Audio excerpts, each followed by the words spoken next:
Hi, and welcome to Chasing Energy. This is your very nasally and congested host, Daniel Lucas, coming off post-COVID. Still have not gotten 100% of my smell and taste back yet, and I miss it dearly. Talk about an interesting way to start your new year. Under the weather. It hit me before Christmas, and I believe it was like either the most recent thing or the original, because it hit me full blown. I've never not been hit with something like this before. But, hey, that's the perks of being healthy, right? We get to push through stuff like this.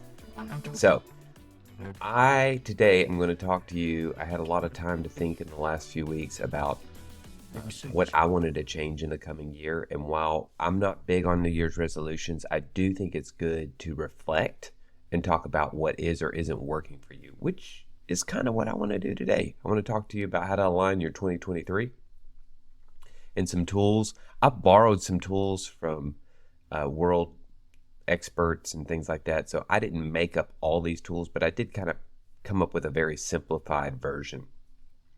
From Jeff Bezos, I borrowed a regret index, which is where he looked at what would he regret the most. And so I kind of want to tie that into what I want to do for you today. Now, before we start, I need to make sure that I ask you to subscribe and leave a review. It matters immensely, and it's starting to matter more and more and more, because part of how I gauge whether this message is being heard is the number of downloads or listens. And I've got certain goals for myself, and I don't want to drag this out, but I would love it so much if you made that part of your New Year's resolution right now. So without further ado, we're going to go through a quick exercise today. And I mean, this is like super quick. So don't worry. You don't need a pad and pen if you're driving, because I've kept it so high level that really what I want to do is plant the seed of thought with you.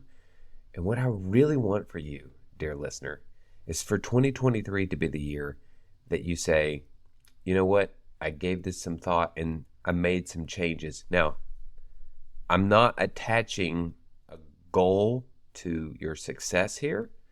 This is not a New Year's resolution, but it is something where I think I can help you look at what's working for you and start, what's the word I'm looking for here? Start looking for where to put emphasis and efforts in the coming year. And by contrast, where to remove efforts from.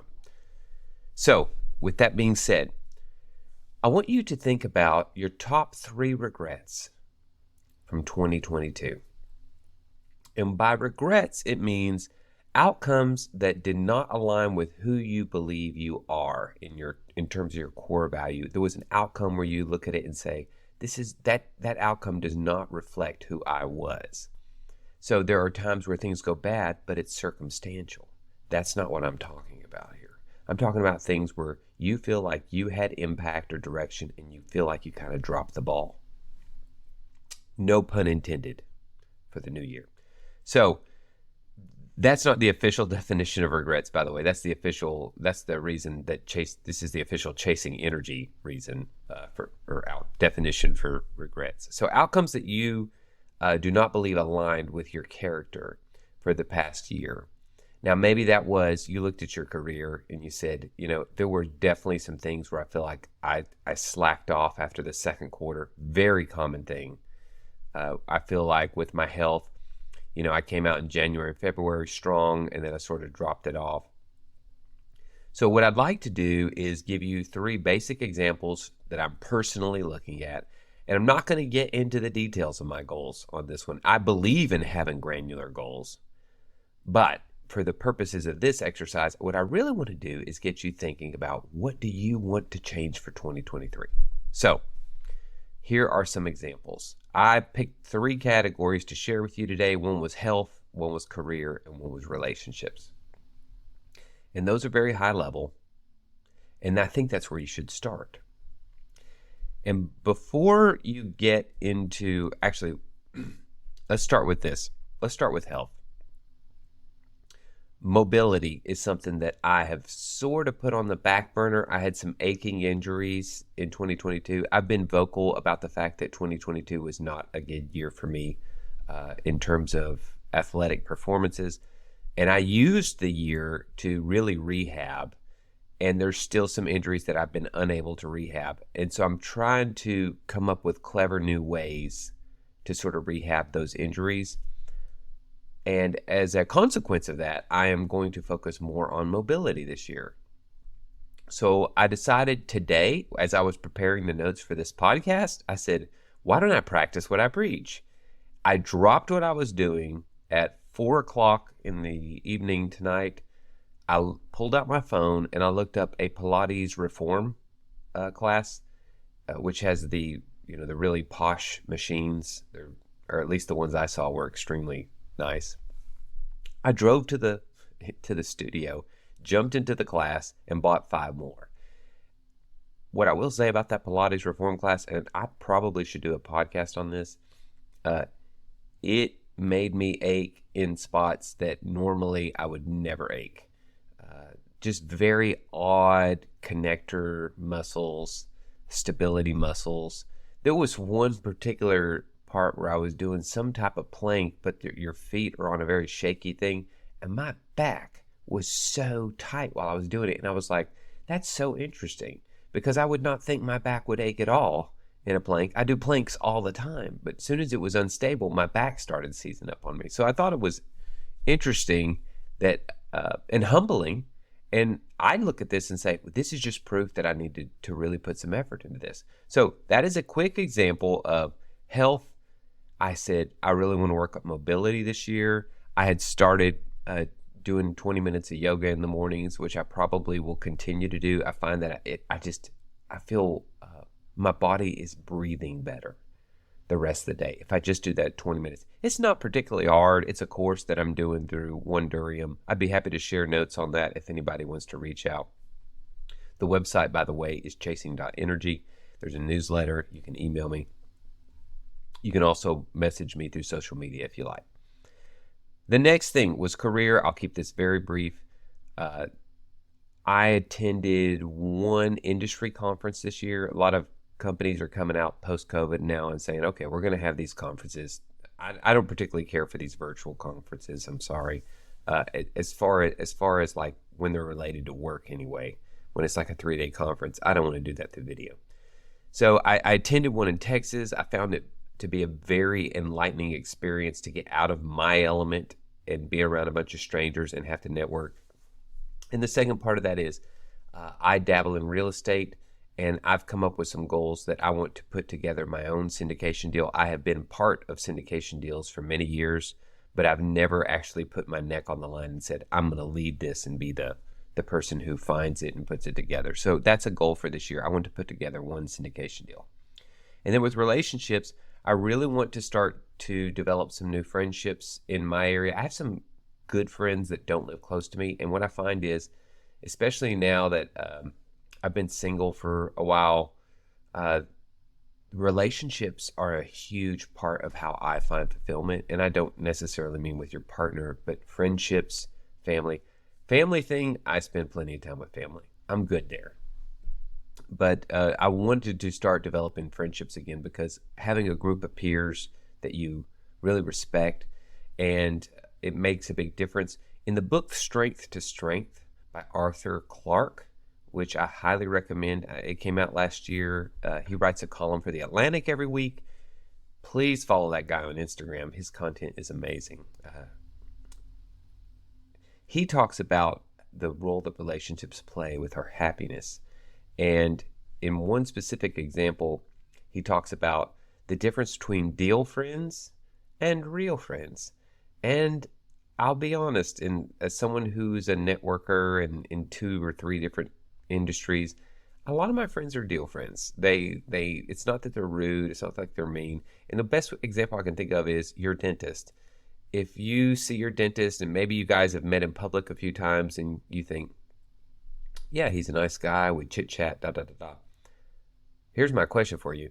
If he's not your dentist or she's not your dentist, are you going to make time to spend time with that person? Well, then that's probably a deal friend. That's not necessarily someone who's going to come over for dinner on a Friday or something like that.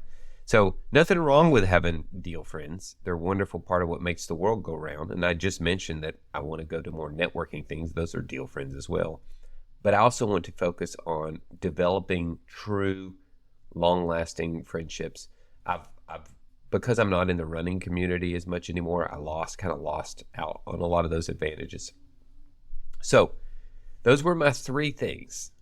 And then with each one of, whenever you go through this list, here's what I want to end this podcast with, a question for you.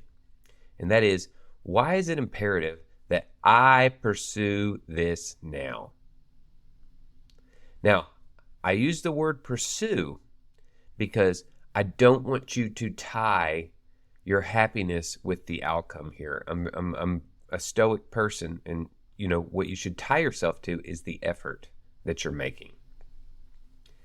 We all know there's times where you get a free home run, and there's times where you strike out even though you were doing your best.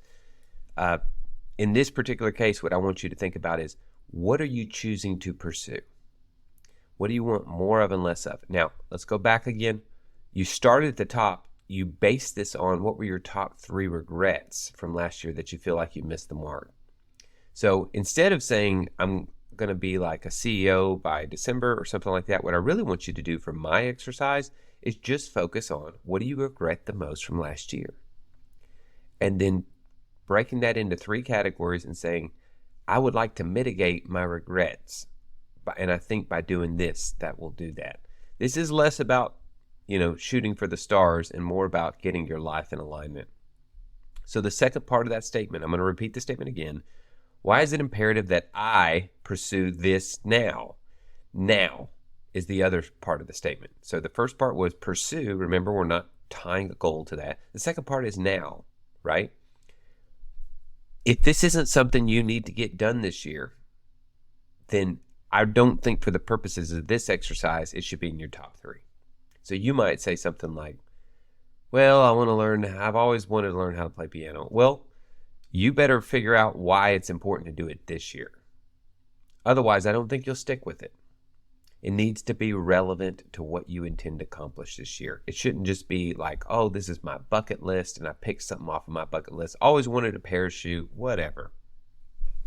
And by the way, just so you don't think I'm picking on musicians or learning an instrument, I've actually been playing a lot more music the last 6 months, and I have found that it gives me that artistic outlet in the evenings. I don't particularly like or try to play much in the mornings or anything like that, but in the evenings I find it to be a great way to unlock and sort of exercise that part of your brain that is the opposite of your analytical side that you use maybe at the workplace in the morning if you're a knowledge worker. Think about strength training, okay? When you're strength training, you push and you pull. Those are called push-pull exercises. The older I've gotten, the more I realize you need to schedule those push-pull exercises in a way that complement each other. So, for example, a very simple example would be if you're bench pressing, pulling would be doing your back, like a row, okay? That's a classic push-pull. If you're curling with your biceps, a tricep extension would be a pull, right? If you're squatting, a hamstring curl would be a push-pull. What you're doing there is you're basically, by putting effort in both directions, you allow the muscle doesn't just pull in one direction and get super tight. And I actually have found that I'm happiest when I push-pull in the same workout. So whatever muscle I'm working, I tend to do push-pull for that group. And what I found was I was less sore and less tight. Let's say that you did a push on Monday and you did a pull on Wednesday. Well, you miss your Wednesday workout and you wonder why on Friday you're kind of tighter, or you're starting to notice you're uncomfortable. Well, that's part of it. So with these type of goals, I want you to think about push and pull. Okay, what do you want more of? What do you want less of? And kind of narrowing down on that. And again, with the music example, I find that it's a push-pull in the sense that my artistic side, which usually starts kicking in about 6:30 or so in the evening. My artistic side wants to basically just sort of listen to, create music or read or discuss things or watch a movie. My analytical side doesn't want to be distracted in the early hours. It wants to just produce. So that's just an example of push and pull. I would love to hear your goals if you'd like to share them and like a little bit of accountability. Again, the website is chasing.energy. Please subscribe to the podcast. I cannot wait to bring you more content this year. I'm excited about it and excited about all the things that you are going to accomplish. And I hope to be a part of that journey. We have some great interviews coming up for you. Stay tuned.